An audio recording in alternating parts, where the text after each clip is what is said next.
All right, let's take a look at where we left off. We had our guard formed and shaped and fitted, but I don't really like it. It looks like a nut that might go on a bolt. You sort of see that profile? A little too mechanical looking. So I've rounded off that front corner. You can see it here. And I think it looks better. I think I'm going to go with this. There's going to be a brass spacer and then another mild steel spacer.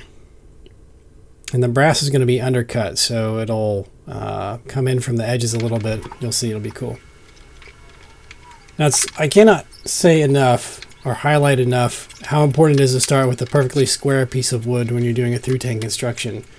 So this is pretty close. I've measured it. It's within some thousandths on all sides, and that's close enough for me. My tooling is not all that precise, but having squared parallel lines to start on your block is the key for doing this without a mill and some other more complicated techniques.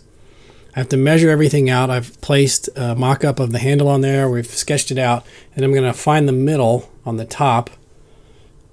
We're going to put our spacer there just to get an idea of how that's going to look. Then we're going to drill some holes so that we can tack everything together and hold all the pieces together while we're shaping the handle, and we don't have to fit everything up at the last minute and find that things aren't flush and that sort of thing. This will give us a chance to do everything all at once, and we can take things apart if we need to and put them back together without gluing. I've traced out the tang on this, and it's fairly big. It comes forward a little bit. It's very close to the front edge of the handle. So we can scoot the front edge of the handle out a little bit, which I did, and we can also take the tang back. It's 3/16 inch thick, and taking, a 16th off the front of that is not going to be a big deal at all with regards to strength.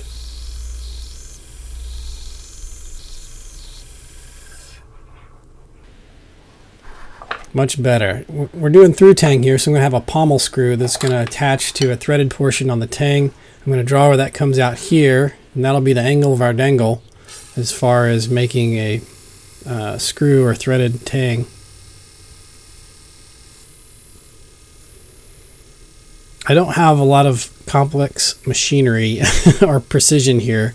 I don't have a mill or anything, so I just have to take this down by sight and do my best. It's not always very easy to thread stuff like this that's not very precise, but it can be done and it is effective. It will keep everything together. It's just sort of difficult. That is 3/16 inch in diameter. It's not perfectly rounded. The sides aren't perfectly smooth, but we'll go and do some filing on that later. As far as drilling the hole, you can see that I've set my block at an angle in this vise so that everything's parallel and squared, and then I've made sure that drill bit goes down appropriately to follow the tang drawing on the side of the block.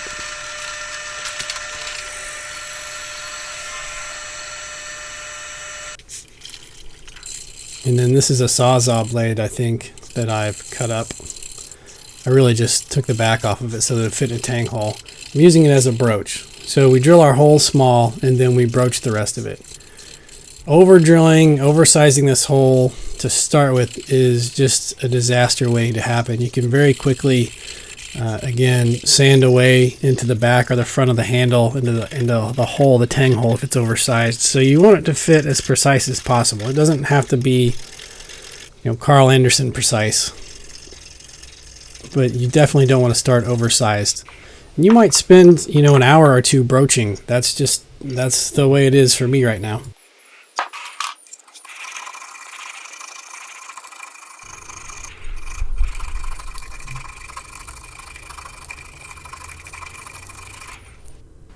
All right, I've drawn this out in permanent marker so it's easier to see, but that is the angle of the dangle for our tang and our threaded tang, and this is where it comes out on the butt. So I've used calipers and made sure that that is completely accurate as possible, and I'm going to drill a straight hole here to start our hole, and then I'm going to turn it up on its end, and again make sure that that drill bit follows the line down to where it needs to be so the angle is correct in our vise. And I'm starting with a 1/16 inch sort of finder hole, so if there's any mistakes I can sort of reset the hole a little bit. But I've lost a 1/16 inch bit in the wood before, so this is a little bit risky because you spend a lot of time hogging out around a 1/16 inch bit to get it out of your handle. So, you know, you might start with a 1/8 inch bit. You can see that we nailed it. I've never not hit this doing this method. It's always been successful for me. Yep, that's just the way you want it.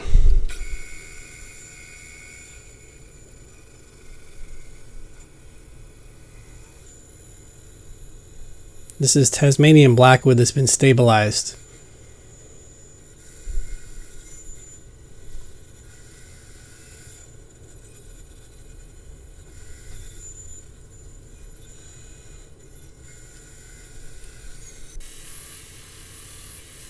Off to the grinder, and we'll get a lot of our shaping done on the grinder. I'm not a wood rasp guy. I don't have the skills, and to me it takes a little longer, although I agree you have more precise control. We're not going to do a lot of facets here. You know, I'm not going to grind a lot of different angles. This is going to be a rounded handle. Again, the more lines you put on your knife, the more facets. You know, that's quite a complex guard, for example, but the more facets you have, the more landmarks you have, the more places for the judges to apply some calibers and assure symmetry and things like that. So you're really sort of opening a can of worms when you add lines or landmarks to your knife and your handle. So I think I've done enough of that with the guard. I'm going to try to keep the handle as simple as possible and still make it aesthetic.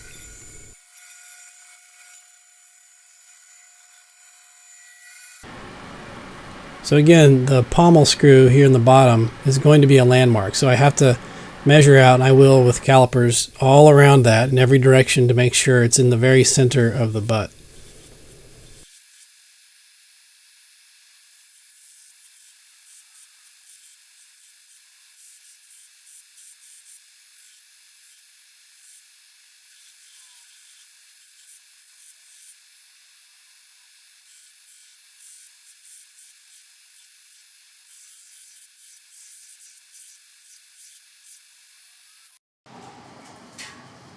Here it is. So I took it quite a ways on a low grit belt. I think there's a little more shaping to do, a little more symmetry to attain, but I think I can do that with sandpaper. And if I have to go back to a higher grit belt to do some of it, that's fine too.